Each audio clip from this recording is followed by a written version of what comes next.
Nobody ever tell you that the German officers used young boys. Nobody. No, it is 1998. Today it is still a taboo. But I don't think there has been many stories or books or research done on the amount of homosexuality and abuse of children at Auschwitz or the other camps. At least I have not seen any, and there needs to be a study made of it, because it's a big hidden secret. And when you arrived, where did the train stop? In Birkenau. But before, I remember it stopped a few times. It had to refuel, I'm sure. And when we came into camp, I remember looking out of the little window, and the first compound I saw was men jumping on each other. And little did I know what it was, and they explained they were the homosexuals. And I was too young. At that time, we didn't discuss it as much as nowadays. And that's how I got into this homosexuality. This was behind... That was before we went into Birkenau. We passed, the railroad divides, I think it divides Birkenau with Auschwitz. And we saw this compound, and then we got unloaded in Birkenau. The men on one side and the women on the other side. There was a lager from women and a lager from men. And there was a special lager, that was homos. Homosexuals? Yeah. And didn't sometimes we know that. In the SS was a lot of homosexual. And they put in the go in and outside. The SS waren homosexuals. Yeah, a lot of them. A lot of them. Yeah. So they had relationships. She had relationships with the inmates. Prisoners with homes. Did you ever have any contact while you were there with anyone that was homosexual or see any? Yes, yes. But the thing is this: the homosexuals were there. Of course, they didn't practice it as some in barracks there would be some going on.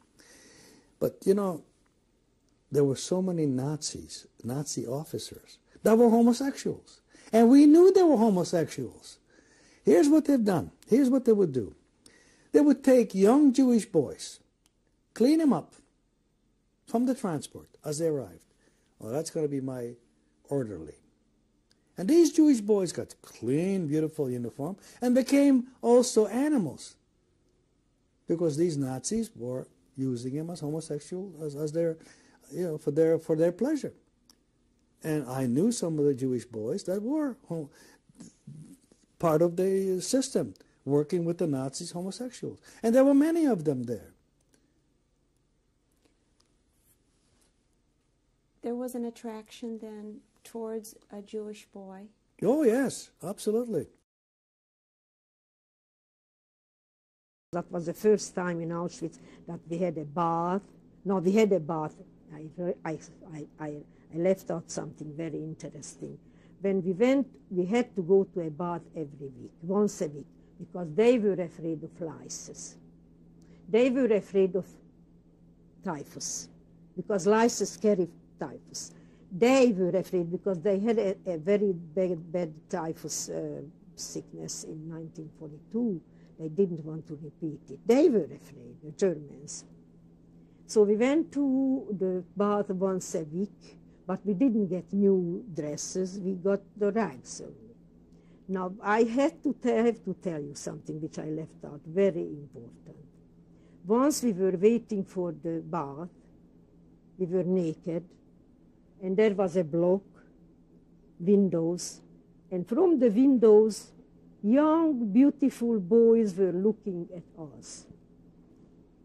full faces, not starved, not in rags, clean, neat, well-fed, young boys, 12, 14, from all the windows. I knew something is wrong there. I knew something is not okay there. I knew for some reasons these boys are kept there. Now it is 1998. Nobody ever talk or write about these blocks full of young boys. And nobody ever told you in books. I read everything, all the history books, what I could, you know, I don't want to have names, all, and the writers and the survivors. Nobody ever tell you that the German officers used young boys. Nobody. Now it is 1998. Today it is still a taboo to talk about it. I am absolutely horrified. Also, one other question in Blachhammer. Was there any abuse of prisoners in any other form or fashion? And you talked about beatings and hangings.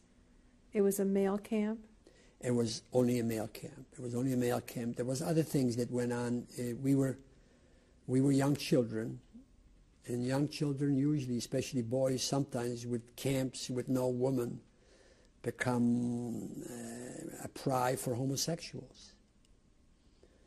And I've never mentioned it to anybody because, I don't know, it's not that pleasant, but I one time was invited to the second in command from the German, the man in charge of the camp. And he limped. He had a short leg. This is why he wasn't on the front. And boys would go there at night, and he would feed them with all the delicacies, a lot of things, sardines and breads and fruit and all of this. I never went until this one time. One of the boys said, would you mind coming with us? You're going to get something to eat and all this. So I said, fine.